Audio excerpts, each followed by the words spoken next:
દીવથી ઘોઘાના દરિયાઈ માર્ગે આવી રહેલા ડેડ વેસલ્સમાંથી વાયરની ચોરી કરનાર બે ચાંચિયાઓને લોકલ ક્રાઇમ બ્રાન્ચે ઝડપી લીધા. મુકેશભાઈ હરીશચંદ્ર શર્માએ અલંગ મરીન પોલીસ સ્ટેશને ફરિયાદ નોંધાવી હતી કે તેમના ડેડ કન્ટેનર વેસલ દીવથી ઘોઘાના દરિયા માર્ગે ટગ મારફતે ટોઈંગ કરીને અલંગ યાર્ડના પ્લોટ નંબર 78માં લાવવામાં આવી રહ્યું છે. તે દરમિયાન ઘોઘાના દરિયાના એન્કર પોઈન્ટ ઉપર બોર્ડિંગ કરવા માટે જતા આ વખતે ડેડ વેસલમાંથી દરિયાની અંદર ઇલેક્ટ્રિક કેબલ, વાયર અને કોપર પાઇપ, મેટલ સહિતના વસ્તુઓની ચોરી થઈ છે, જેની ફરિયાદ નોંધવામાં આવી હતી.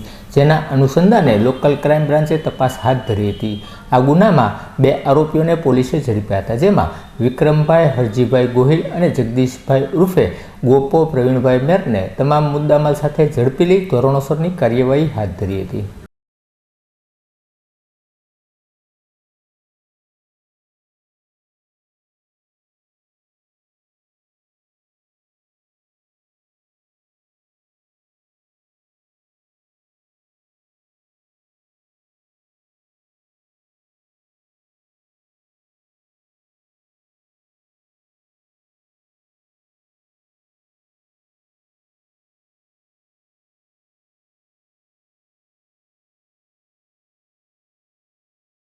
ભાવનગર જિલ્લાના અલંગ મરીન પોલીસ સ્ટેશન ખાતે 24 માર્ચ 2024ના રોજ એક ડેડ વેસલ્સમાંથી કોપરના વાયર અને અન્ય સામાન ચોરી થયેલાની ફરિયાદ દાખલ કરવામાં આવેલી હતી. હકીકત એ મુજબની હતી કે જ્યારે એન્કર પોઈન્ટ ઉપર આ વેસલ્સ લાવવામાં આવ્યું, તેની બાદ કસ્ટમ ઇન્સ્પેક્શન થાય એ દરમિયાન ડેડ વેસલ્સ ખરીદનાર કંપનીને પોતાના વેસલ્સમાંથી કંઈક કોપરના વાયર અને અન્ય મેટલનો સામાન ચોરી થયેલીની શંકા ગયેલી. એના આધારે અલંગ મરીન પોલીસ સ્ટેશનમાં આ ગુનો દાખલ કરવામાં આવેલો છે. કુલ 40 લાખ અને 80,000ની ચોરીનો ગુનો દાખલ કરવામાં આવેલો છે. ગુનાની ગંભીરતાને લઈ ભાવનગર જિલ્લાની લોકલ ક્રાઇમ બ્રાન્ચ, એસઓજી તથા સ્થાનિક પોલીસ સ્ટેશનની અલગ અલગ ટીમો આ દિશામાં કાર્યરત હતી.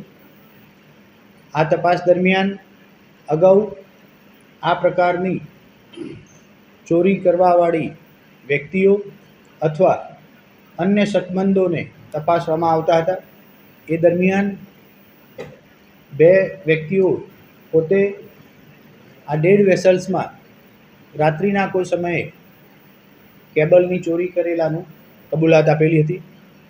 એના આધારે હાથબથી આશરે 1 કિલોમીટર અંદર દરિયામાં પોતે ચોરી કરેલા કેબલ સંતાડી રાખેલાની હકીકત મળતા તેમને સાથે રાખી અને તપાસ કરતા આ શીપમાંથી જે ચોરી થયેલો વાયર આશરે 1100 કિલો કે જેની આશરે કિંમત 5 લાખ રૂપિયા જેવી થાય છે એ મળી આવેલ છે.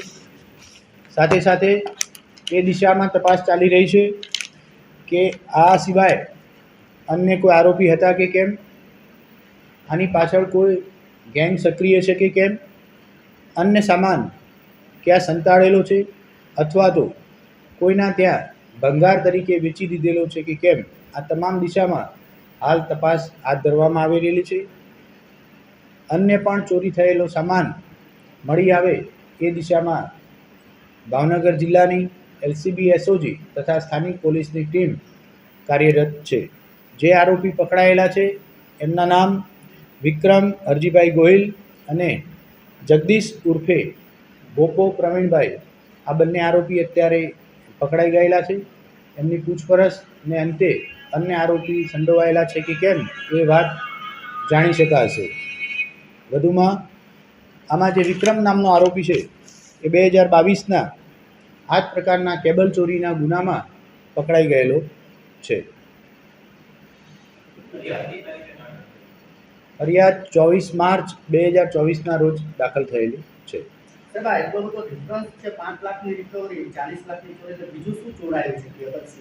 કેબલ અને કોપરની જે અન્ય વસ્તુઓ હોય એ પ્રકારનો મુદ્દામાલ ચોરીમાં ગયેલો એવી શંકા ફરિયાદ કરનારને છે.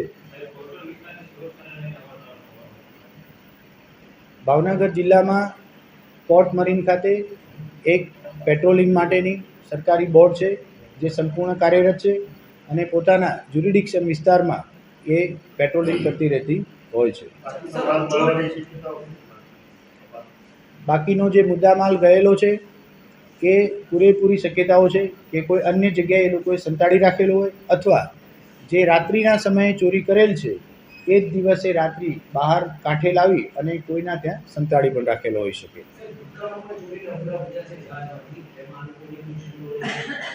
આ વખતે જે 2 આરોપી પકડાયેલા છે એમાંનો વિક્રમ ગોહિલ નામનો જે આરોપી છે એ 2022માં પણ આ જ પ્રકારની ચોરીમાં પકડાયેલો છે.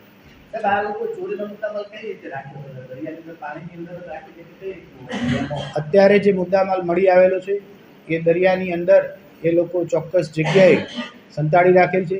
ખૂબ વજનદાર મુદ્દામાલ હોવાથી પાણીના વહેણમાં તણાઈ જતો નથી હોતો એવી એ લોકોને ખાતરી હોવાથી દરિયાની અંદર જ એ લોકો મુદ્દામાલ સંતાડી રાખેલો હતો. સર, ચોરી કરવાની આ લોકોની એમો શું હોય છે? એમસીઆર કાર્ડ વાળા હિસ્ટ્રી શીટર આમાં કેટલા છે અગાઉ ચોરી કરેલા હોય?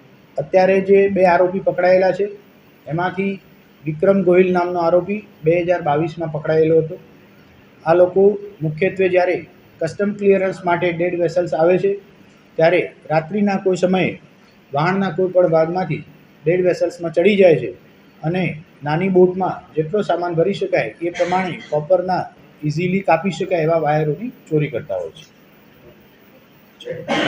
ફરિયાદ મોડી નોંધવાનું કારણ શું?